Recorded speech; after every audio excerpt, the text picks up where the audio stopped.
producer, you sort of negotiate your roles in terms of, on one hand, you're trying to make the best movie you possibly can, on the other, you're dealing with the pressures of going over schedule, over budget. How do you sort of navigate when to, how do you navigate your priorities on something like that?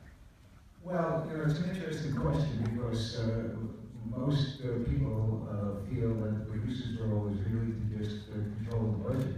Basically, my philosophy is, let's try to make the best one we can. And unless the studio comes in and fires a fall, we'll just keep going, and that's what we do.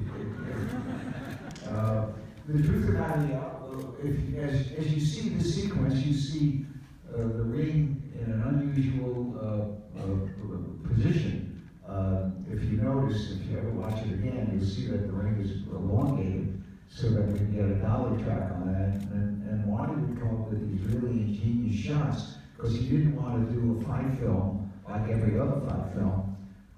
So we would have crews coming at night, extend the ring so that we can get a dolly track on there and things like that. And frankly, I was in, and Bob Charlton on my department.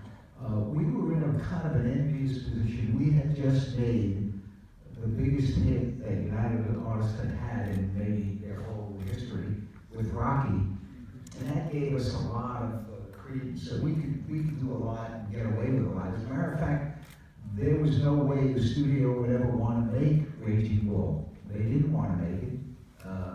As a matter of fact, we once had a meeting with the two heads of the studio at the time, Marty, Bob, and myself at the Galleria, wasn't it? Yeah, on 57th Street, New York.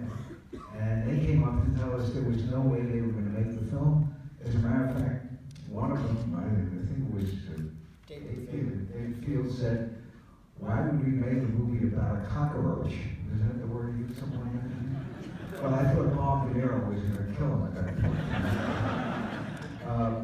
But Bob's response was very simple. He's not a cockroach.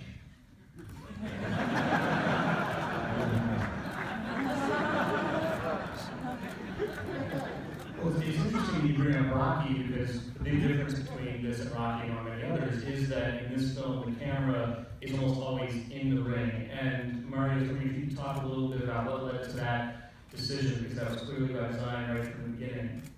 By the way, that part of the element of working together with Irwin at that time too, till now really, is for example, he talks about a meeting. I didn't even know there was going to be a meeting. He said, David's around, he's got this other guy who wants to come up and say, well, what's going to move for what? We're ready to go. We got the script, we want to shoot it in black and white, what's the problem? He just wants to say hello, they want to see who you are. What are we waiting for? I told you you'd never show up. That's why.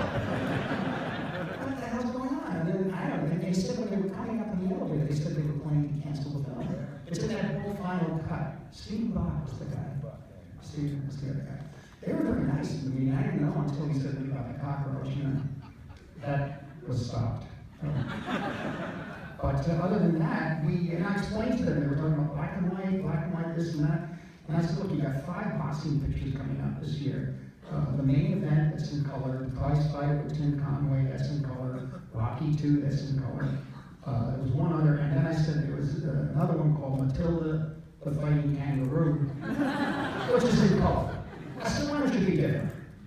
Why would it be different? Let's do it black and white. It's going to fade anyway. By that point, I was realizing the color was a mess, and the situation with the actual stock. And which one you pointed out that all the films that up to that point, in the early 70s that were made in black and white were hits. Lenny and Woody Allen. And also Moon, Paper Moon. Yeah, what numbers, Yeah, so that helped. But what was the question? The question is about the decision to keep the camera in the ring. Well, that's the other thing.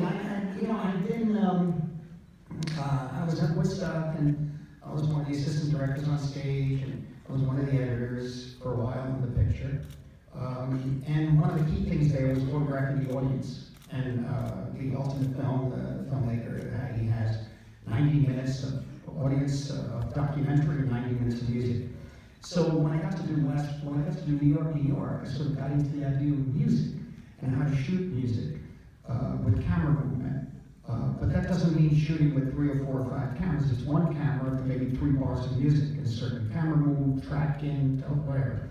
I did it on Last Waltz, and I applied the same technique to the fight scenes. And so one key thing in Last Waltz, we don't show the audience. I mean, you see them dancing at the beginning, but we don't show any people appreciating the music. Forget it. Everybody sees that. You see it all the time.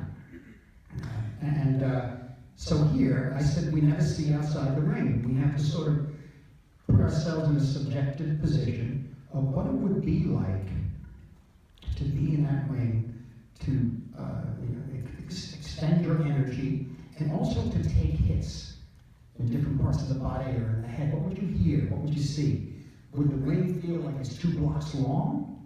You know, or would time be stretched? I'll never forget, there was the fight, the second fight of Muhammad Ali and Leon Spinks. It was the first time they had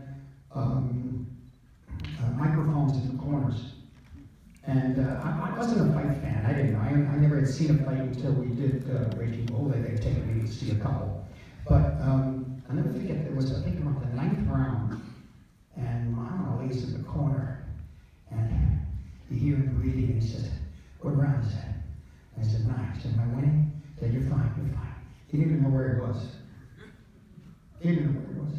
And he looked fine, but like when he got in that corner, it was like, I'm on another transcendent level of existence. I don't know where I am. And so I try to recreate that kind of feeling. And all those shots are designed and drawn and based on the choreography by Jake and his name, Jenny Nickerson.